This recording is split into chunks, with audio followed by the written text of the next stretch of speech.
Good. Hello everyone, and welcome to today's webinar. Again, I'm back. I was here last week, right? Different topic today though. Today the topic is about securing your cloud environment against one of the most critical threats that many organizations are facing today. And what is the threat? That threat, it is the internet exposed cloud resources. My name is Giulio Astori. I'm a principal program manager for Defender for Cloud, and I will be your host as we are exploring how Microsoft Defender for Cloud and Defender CSPM, Defender for Cloud Security Posture Management, can be central in identifying those exposures and providing proper recommendation for mitigating them. Again, thank you for joining us today, and let's go ahead and start.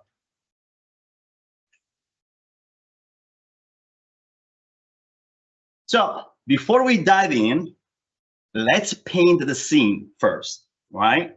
Little bit of imagination in this case. Let's picture it's a closing time at any major company. Everyone is gone home.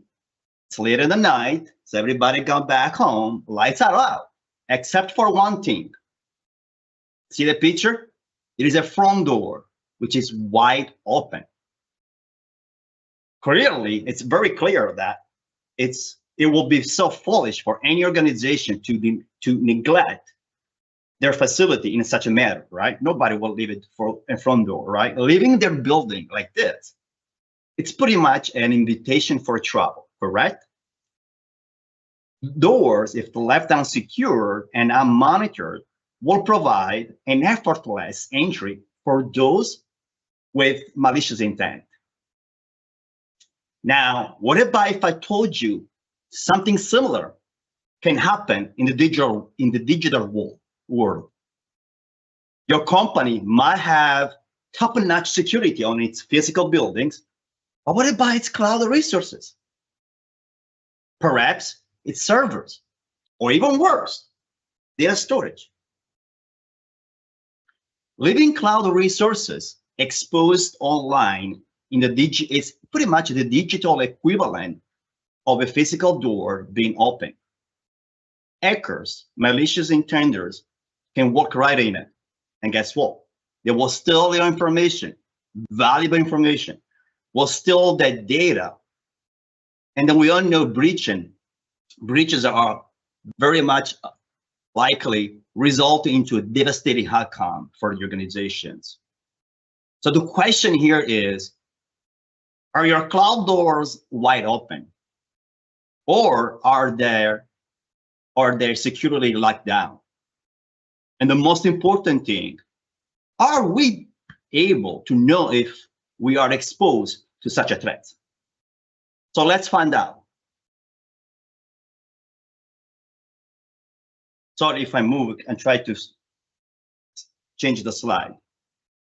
So recent studies highlight the gravity of such issues.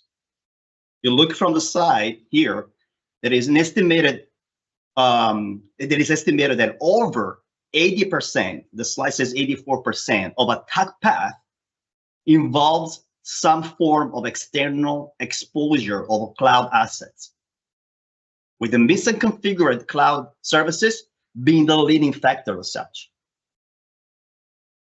Those statistics, those numbers, guess what, are ringing bells, like, should generate a big alert.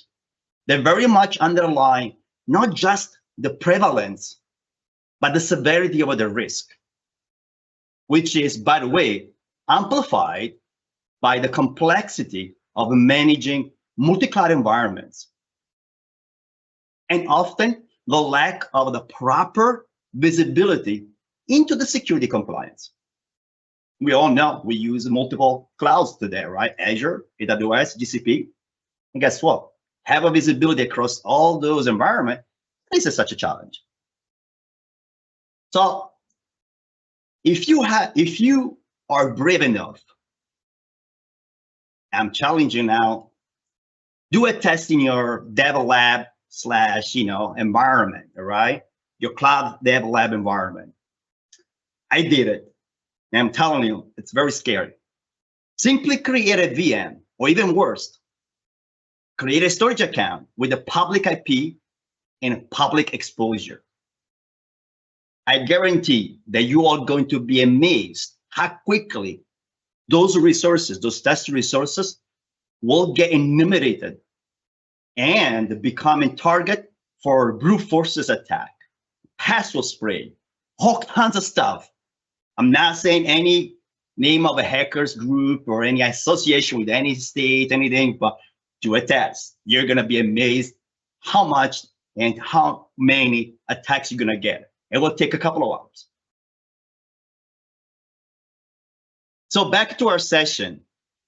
Let's explore why there are so many publicly exposed cloud resources nowadays. Okay. Well, one of the factors is perhaps the rapid pace of digital transformations. We're going to the cloud, okay? We're going to do artificial intelligence. So organizations have, and they are, rushing to leverage all those new cloud proposal, values, technology. However, sometimes speed comes before security. Basically, those organizations, they're prioritizing other things, speed, over actual security. I mean, companies often make a calculated risk decisions, right? There's nothing wrong with such decisions. I'm not here to judge organizational policies, not at all, okay? It's a calculated risk, that's fine. But I'm trying to simply highlighting that security shouldn't be the last thing, should not be the last priority. Because if so, unfortunately, this often leads to services being deployed without stringent security configurations, and therefore leaving the default settings that will probably be the cause of the breaches. Another factor that contributes to such such behavior is the complexity of the cloud environment. With the multiple services, access points, and configuration to manage, guess what? It's easy to make error. It's easy for error to happen, correct? Misconfiguration can indeed expose sensitive data or services to the public internet accidentally. So now let's talk about those risks. Basically, it all goes down to the fact that public exposed resource can be accessible to anyone on the internet, and therefore it will dramatically increase the chances of unauthorized access.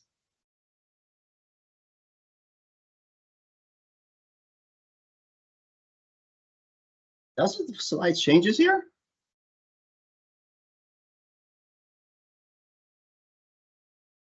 Oh, we still in cloud security challenge. Yeah. Okay. Yeah, it changed now. Sorry, my clicker, it doesn't look. I'm making like, I don't know what's happening here. Sorry. All good. I'll go back now. Hold on, let me use my keyboard.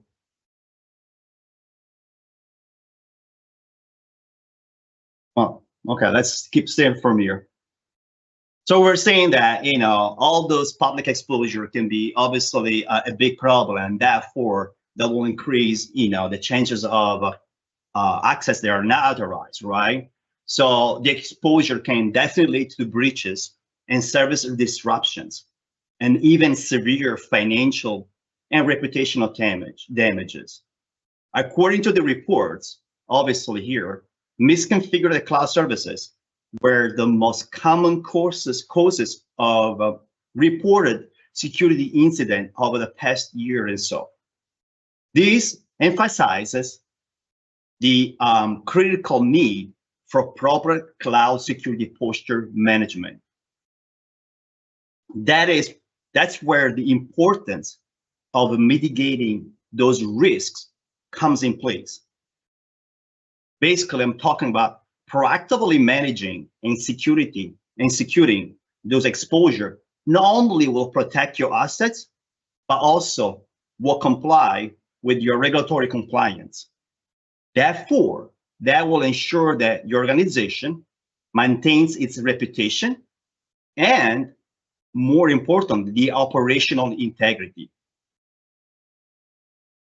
This proactive approach is very important, is crucial, and tools and solutions like Microsoft Defender for Cloud and its Defender CSPM capabilities are essential.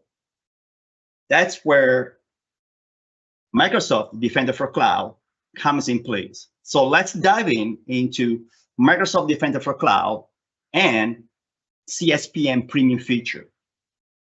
The Defender for Cloud Security Posture Management. Defender for Cloud Security Posture Management, aka DCSPM. Understanding those tools will equip you, the organization, with the knowledge to better secure your cloud environments against all those exposures and breaches.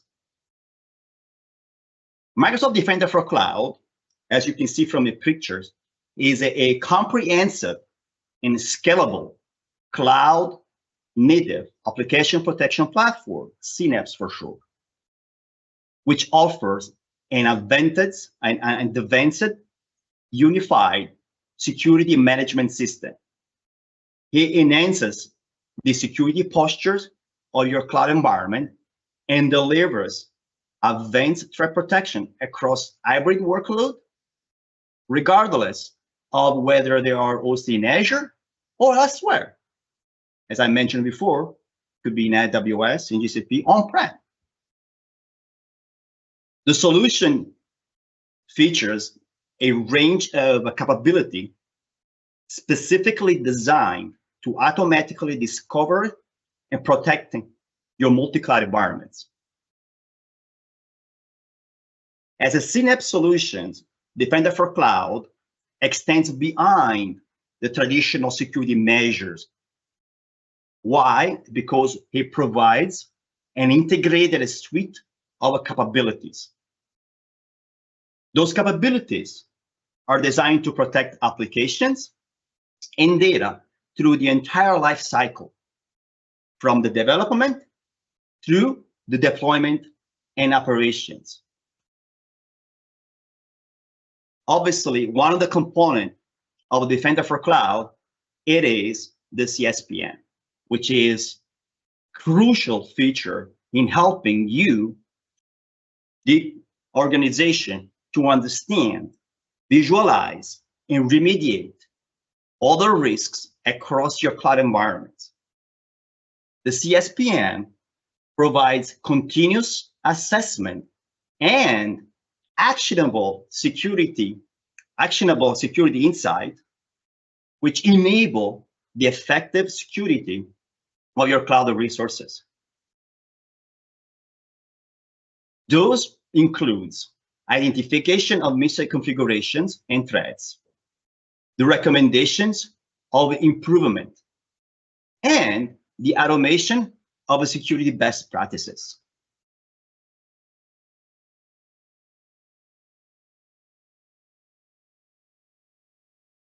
Out of the box, the foundational CSPM, out of the box, Defender for Cloud offer the foundational CSPM.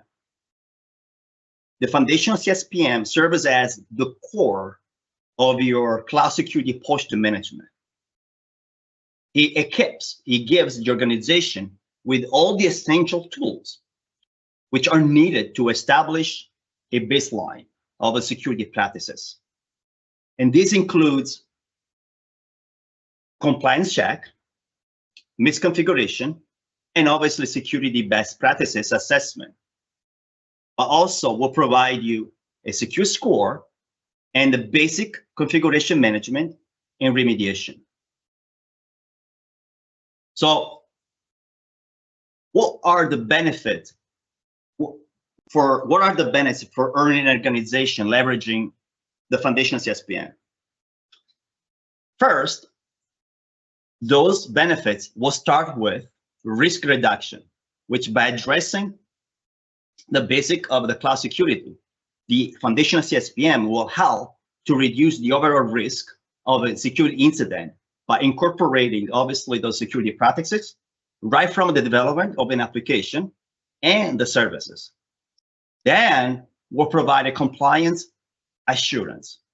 We will ensure that your cloud environment sticks to the regulatory requirements, which is, by the way, very crucial for avoiding fines and maintaining the proper trust. Then we have operational efficiency, which is also the benefit.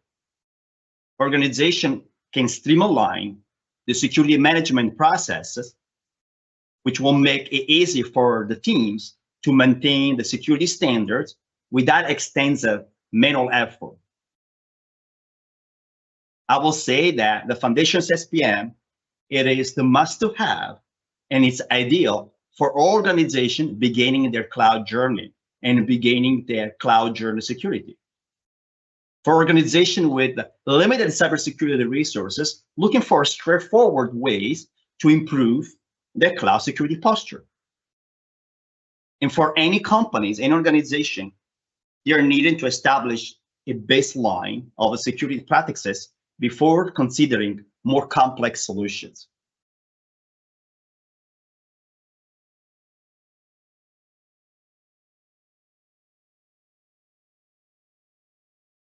Then, once they evolving, so once the organization is going, it's growing, okay, that will require a deeper level of insight and deeper level of control of the cloud environment. Well, that's when the Defender CSPM, okay, which is our premium offer, set the stage for advanced suite of tools. This plan builds upon the foundational CSPM features and integrates deeper security analytics and more proactive threat management capabilities. Defender CSPM extends behind the basic security measures. It offers a full integrated insight into DevOps processes and complementary external attack surface management, also known as DEASM. That will also provide complementary insight for public exposure IP. And that's when we're gonna now move through the topic a little bit more. Additionally, Defender CSPM will include what we call cloud infrastructure entitlement management, the KEEM, along with risk analysis, agentless capabilities, data sensitivities, and secret discovery, attack path analysis, and a governance platform. This platform is able to manage the security vulnerability and their remediations, including the integration with a very common ITSM product called Snow. Defender CSPM allows more dynamic and proactive cloud security management for all organizations of any size, which they have to deal with the complex cloud architecture, or they need to deal with the stringent security and compliance requirement. Because Defender CSPM will enable them not only to maintain the regulatory compliance healthy, but also will help to proactively manage and mitigate all the potential security vulnerability with a great depth and precision. Now, one more important aspect is that both CSPM versions are designed to scale with your organization, ensuring that as your cloud infrastructure evolves, so does your ability to manage and secure it effectively. Such scalability is very critical for maintaining a robust security posture nowadays, which is a time during which the digital landscape is very quickly evolving, continuously evolving at very fast pace. So now, if I can switch. Now, let's discuss how we can minimize those risks associated with the public exposed cloud resources. And we're gonna go contextualize how we can minimize the overall risk. The first step is to identify those resources. One of the biggest issues is that I don't have full visibility. Sometimes as an organization, I might be blind to how many resources I have in my environment they are exposed to internet. You say, okay, I can run some queries. That's fine. There are multiple ways to do it. But very often is that's the same challenge to be the huge difficulties, okay? As I mentioned, Microsoft Defender for Cloud will provide in options to this as a solution. Why? Because through the CSPM and Defender CSPM, Microsoft Defender for Cloud will provide a comprehensive visibility into all your cloud assets and will be able to identify those resources that are actually exposed to the public. When I say exposed to the public, meaning like exposed to the internet, right? They has to have some sort of like accessibility through the internet. And this includes detailed insights into which configurations are unsafe. And along with that, the recommendation how to rectify them. At the end of the day, I will identify, but I need to fix it. Once identification is complete, the next step, as I say, is remediation, like in the slide, remediation automation. That means that we need to implement the recommended changes, and that is 100% essential. It can, it needs to be sure that any security, any unhealthy resources are indeed adjusted and fixed accordingly. It can be anything. It can be, I'm going to add a configuration to a firewall or a firewall behind it. I'm going to add some access control list to ensure that only authorized user can access certain resources. Had some rules that allow only specific port on demand, only accessing those ports, okay? Anything, okay? We're also able to enforce those stricter identity and access management policies. You can also use, once you are aware of it, multi-factor authentication and role-based access that will control and will help to mitigate the problem. So whatever is the mitigation you apply, we also recommend that how to apply. Therefore, you can manually apply or automatically apply. Automation is the other component to this play, right? It plays exactly a significant role in maintaining security. Automating everything, in this case, automating security best practice, is a key point, is a vital, is a crucial component, because that ensures that the continuous application of such action is applied without most likely human error or human prone error, okay? Perhaps we can automate things such as obviously patch management that keep the software up to date, right? And because we are aware there are, server now fully updated or server vulnerable to some specific, exploitation.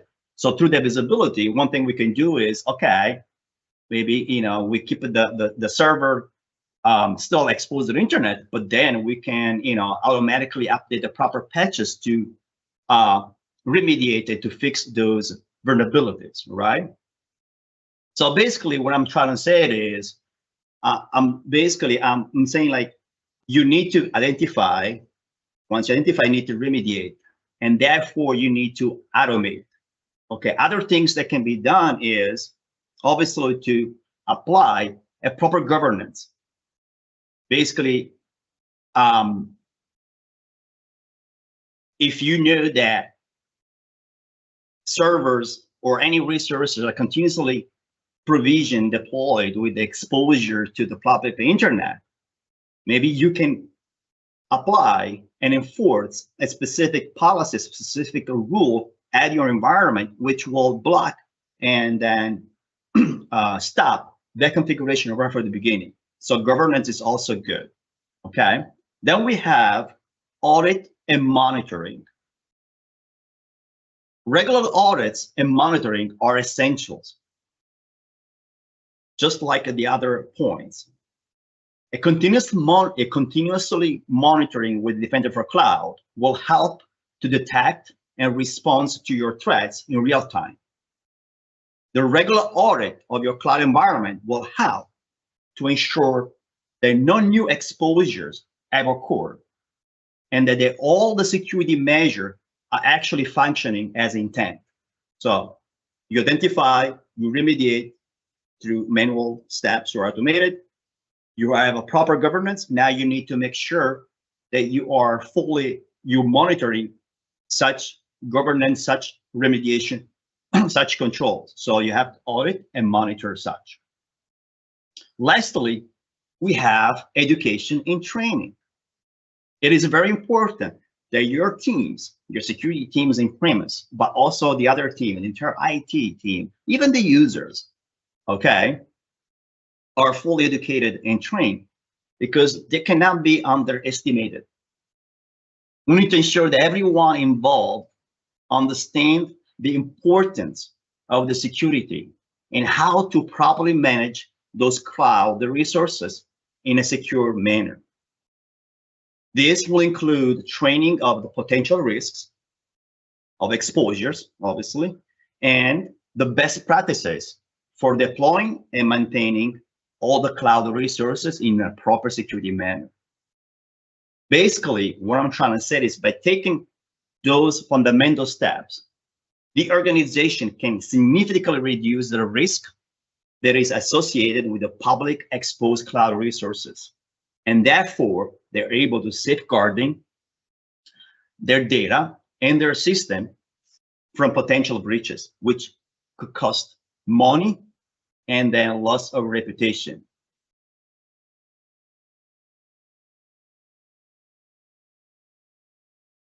Now back into Defender for Cloud and Defender CSPM. Here we got three main features that are going to be assisting you into this journey of identify, automating, implement governance, so on and so forth, of internet exposure resources. And those are the attack path analysis, the Cloud Security Explorer, and the risk prioritizations. So first of all, what is an attack path analysis? Well, the attack path analysis, it is a defined type of assessment that will evaluate and detect, proactively speaking, attack vectors. In our case, Defender for Cloud utilizes a graph-based algorithm to identify, for the use case, obviously, those potential vulnerabilities within your cloud environments. The attack path, this feature allows you to see all the potential attack, all the potential path that an attacker might exploit. And it will help you prioritize which of those paths, okay, or which path which remediation you need to secure the resource before the actual breach take place. So that allows you to prevent such a breach. Now, Cloud Security Explorer, on the other hand, is a tool that will empower the security team to proactively uncover those security risks by conducting, it's more a manual kind of thing, by conducting a graph-based query across your cloud assets that have been enumerated, discovered, defended for cloud. And again, it can be any cloud between Azure, AWS, and GCP right now. It basically analyzes the context of those cloud configurations, the relationships and permissions between them, and will enhance the visibility and the control of the security management. Finally, the risk prioritizations is what puts everything together in terms of high visibility and stake, right? It integrates the insights basically from the various sources, the security recommendation down for assessment, those from the security, those from the attack path, those for the assessment basically you run, right? And include even those from the DevOps, okay? And put everything together to pinpoint the most critical risk. Deprioritization basically helps you, the organization, to be focused, okay, on the actual effort on mitigating the most impactful vulnerabilities, ensuring that the efficiency is obviously the top of your mind.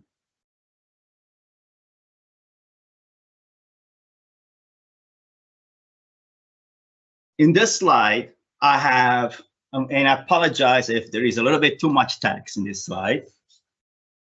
In this slide, I put what we are currently able to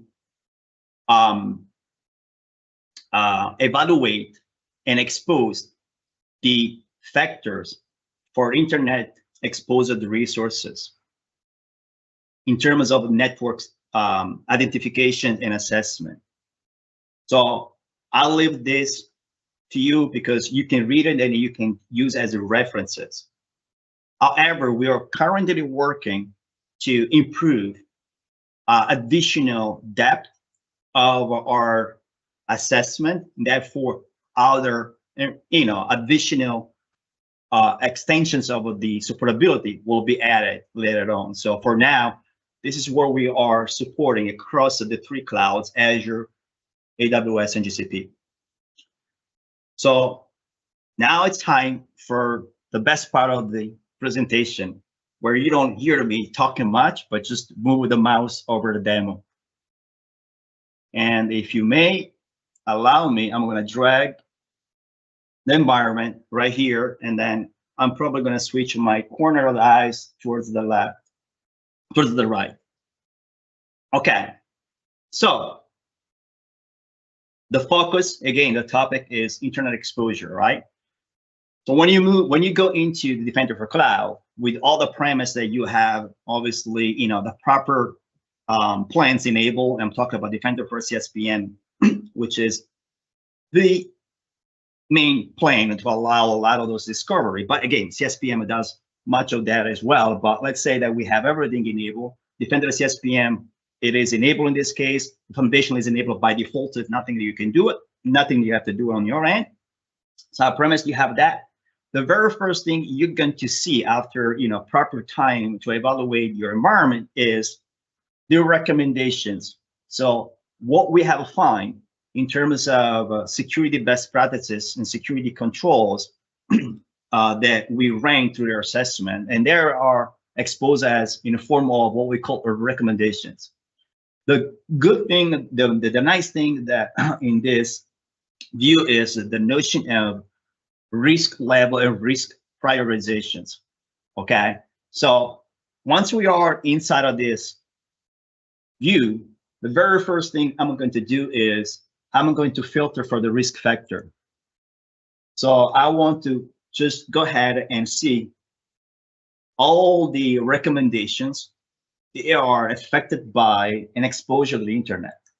So I can basically do that. And once I have set the filter, now I have a full list of recommendation based on the exposure to the internet factor. Here, what you see is the actual recommendation, meaning like a machine here should have vulnerability finding resolved, the actual affected resources, and the level of a risk that we calculate, in this case, critical. One other factor is obviously the exposure to internet, because I select as such, but besides being exposed to the internet, these resources also have other types of risk level, because it contains, secrets, allows lateral movement. In terms of allow lateral movement, that will allow lateral movement to resource with the sensitive data. Also is prone to vulnerabilities, which is obviously one of the biggest factors of here as well.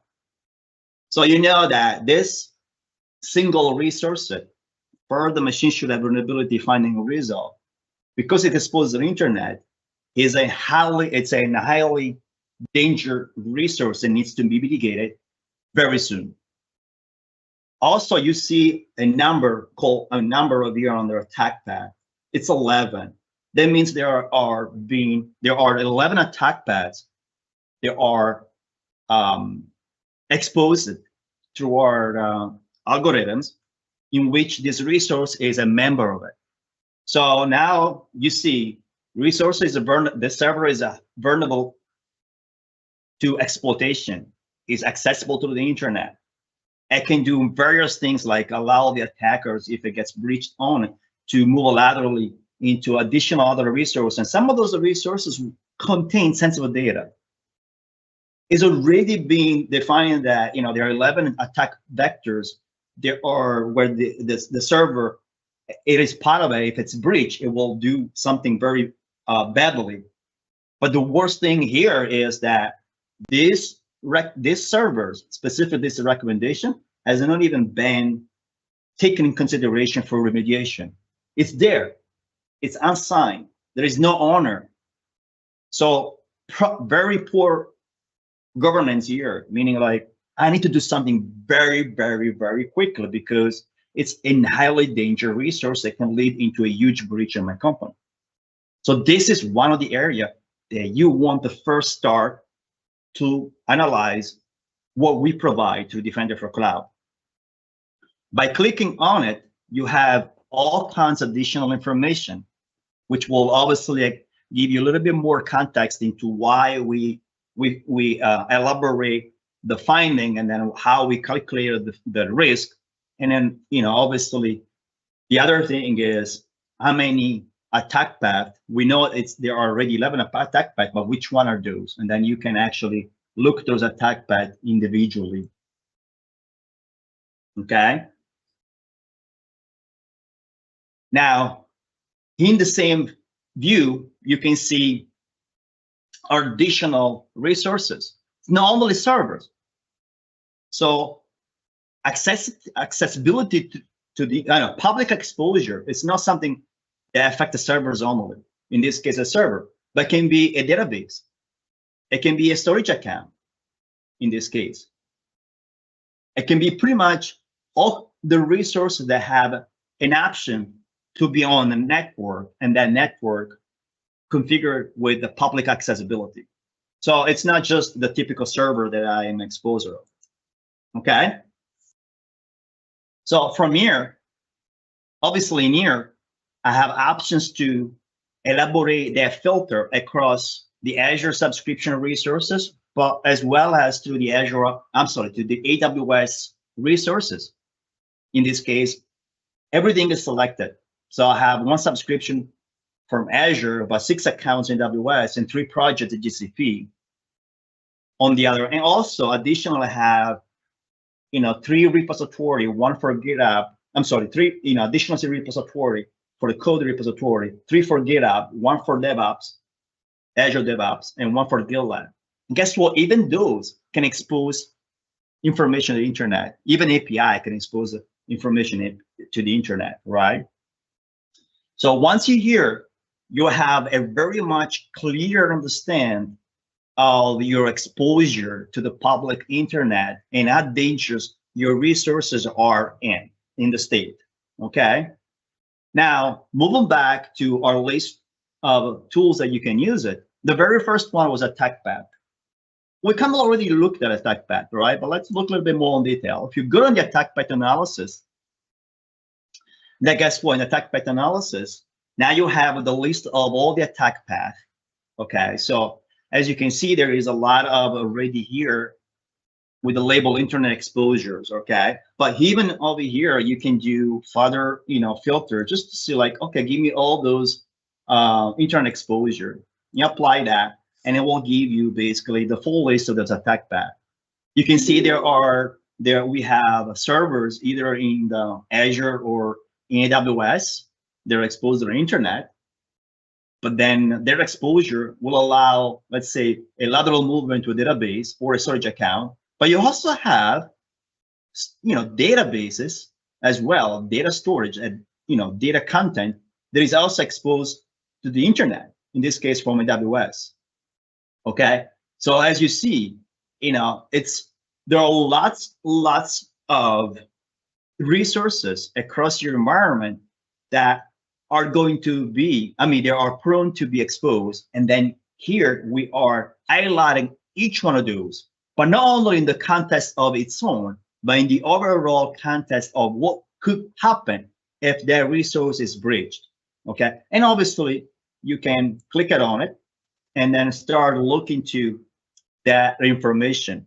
You can basically go through each of the node, and then when there is a little bit, this icon means that it's insights over here, and then these insights are telling you that it's exposed on the internet, and it tells you what are the rules of such exposures. Okay, so what are the source IP, there are exposure, and the protocols, so on and so forth. Okay.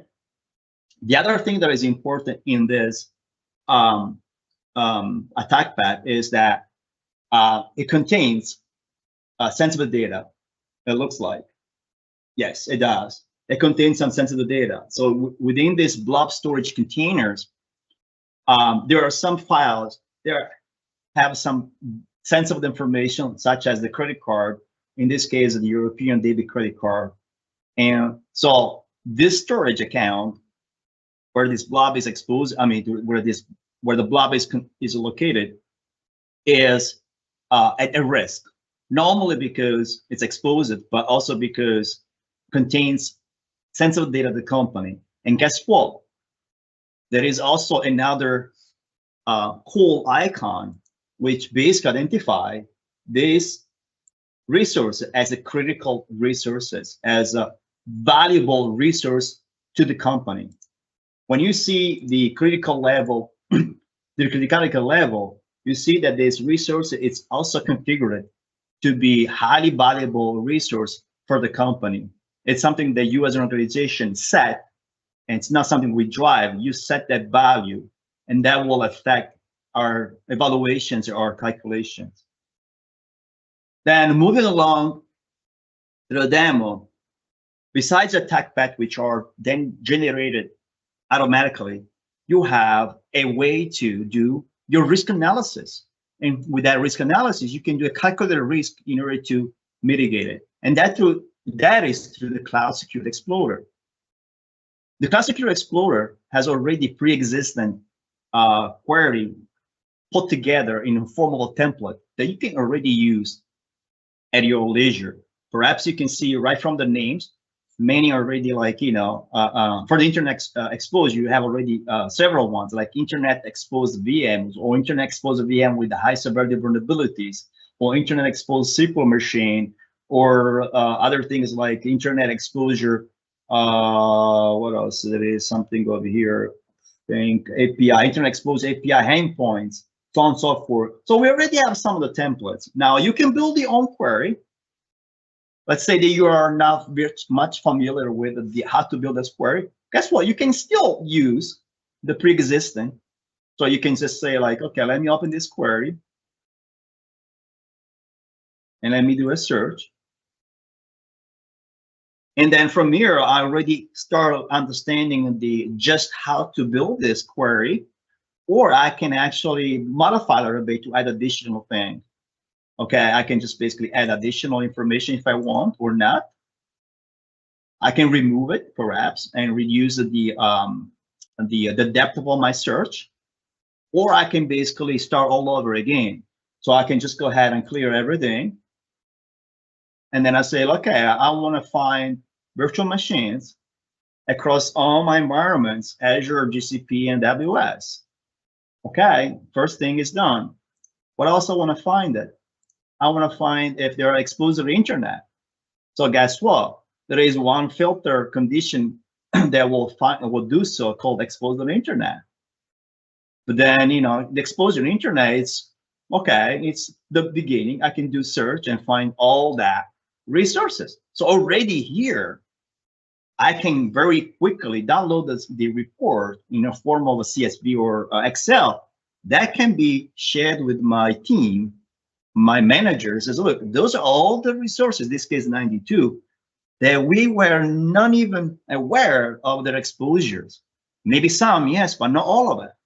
So already have a list of those, vulnerable machines. Let's say vulnerable, but it's not totally true. We can say vulnerable, but maybe now the server is maybe fully protected in terms of like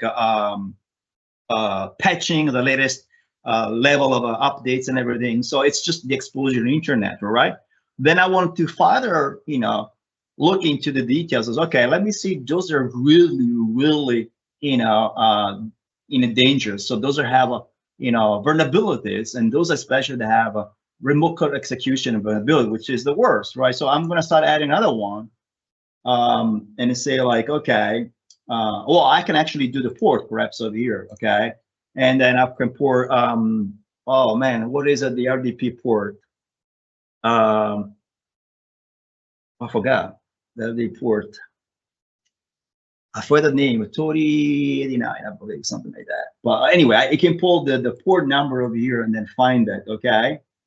Or I can do things such as, okay, now I want to find the exposure to internet, but I also want to see if they are vulnerable as well. So what I'm looking for, I'm looking for vulnerabilities or remote code executions. Okay, I want to find those servers, they are exposed and they have vulnerability for remote RCE, right? So now I'm going to shrink the results of my query to 22 servers only. So what I'm doing right now, okay, I've finally got the sense of how much exposure I have, a 92 server, but now I am filtering through and know that 22 are heavily in dangers, meaning like I need to mitigate all the 92 or a good amount of the 92, 191, whatever that. But particularly, I'm going to start with those 22 because those 22 have some sort of like vulnerability that will definitely allow an intruder remotely to run and execute some code. Okay. So, and then I can, obviously go through that even further down through the filter. I can also say like there is a SQL install on the server, perhaps, and find if SQL is installed. So it's more those kind of stuff, right? I can further down, but my gist over here, because obviously we don't have the whole day for an extensive demo, is that using those three main tools, and you can very easily be aware of the exposure that your organization could face. Okay, so you are going to you're not going to be blind anymore, but you have visibility into resources that they are exposed and they are prone to a breach. Okay, now the Cloud Security Explorer is more for ad hoc, sort of like analysis, whereas the path analysis, the attack path analysis, will give you out of the box with Defender CSPM all those attacks. And I'm saying proactive vision of those attack paths, okay? And with the risk prioritization, which by the way is also exposed right in the attack path as well, you now are in a position where you can make a very judgeable decisions into how bad it is your environment in terms of these exposures and how quickly can you remediate and what can you remediate, especially those that are known and are not assigned to any changes. Finally, to help your work when you are trying to move it through your maturity level in terms of operation, we have just released an attack path over time workbook, which requires to have a continuous exports of the attack path data into log analytics. Through this attack path workbook, I'm not going to much in detail because it's not the topic for sure, but one of the visuals and the area that you want to utilize when you are now moving to that operation maturity is once I know all those issues that I have faced with internet exposure, and I know all those attack paths that I'm prone to, how quickly I am able to, and efficiently I'm able to resolve. So with this view, I can see all the attack paths that I have. I can filter obviously, and then see if they're resolved, how long they've been active, that are remediated or not. So we've seen accordingly. And then I have the MTTR, which is mean time to remediate metric, which is also giving you a good value, a numerical value to kind of like, measure yourself for your operation. And with this, I conclude my demo. And then I'm going to say that it's now time for questions and answers. Thanks, Giulio. Let me see what's going on here. I know the team has been working on covering, in fact, replying to all of the questions that came in. Let's start with a joke. When your clicker stopped working, we had someone asking, has the clicker been hacked? Is it internet exposed? I changed the battery and then we even tested before, right? And now it's not working. It's like always, like during demos, nothing working. I know, right? No, I had to trash it. I thought it was a good joke considering the topic here, so that's why. I got breached. So the next one is, are orgs typically first using foundational CSPM for a while, fixing and the findings before they switch to Defender CSPM? Do you know? Well, yes. So typically the very first thing you are going to leverage is the foundational, simply because it is default, is up and running by default, all right, when you leverage Defender for Cloud. So that will give you a very good sense of your state, right? And with that, obviously, you want to grow into more insight, but most likely in the contextualization of the insight. So as the company learns how to mature through those operation levels, okay, they started with the foundational, they get that sense of the urgency, they fix it, and from there, then they move into Defender CSPM, which will give you a larger contextualization of your insights. So will provide you a depth into your analysis. So typically is foundational and very much likely Defender CSPM.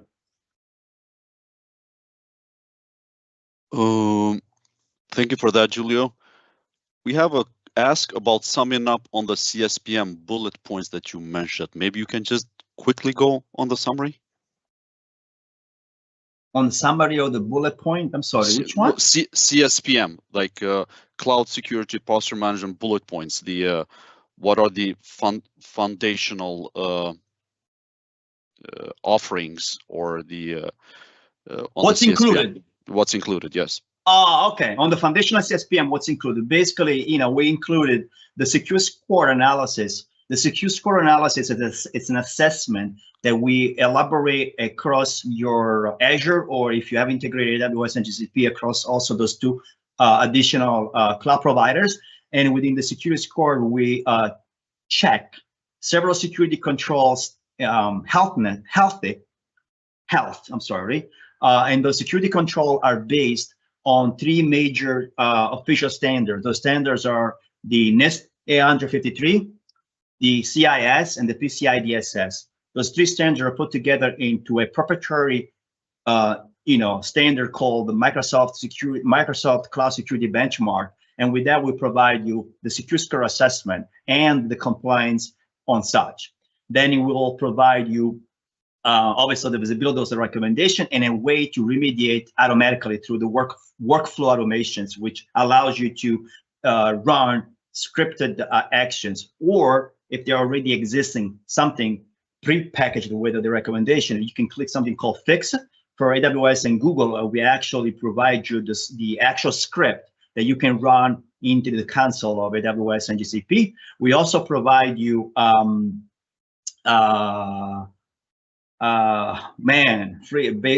brain freezing. So secure score, workflow automation, worries. No, including very important, including that there is also a basic set of feature for the security, DevOps security. So included that, you can also basically incorporate in your Defender for Cloud your GitHub repo or DevOps repo or GitLab, and with the foundation, you already have a visibility into that security. Obviously, those features for DevSecOps are enhanced with the Defender CSPM, but those are the ones.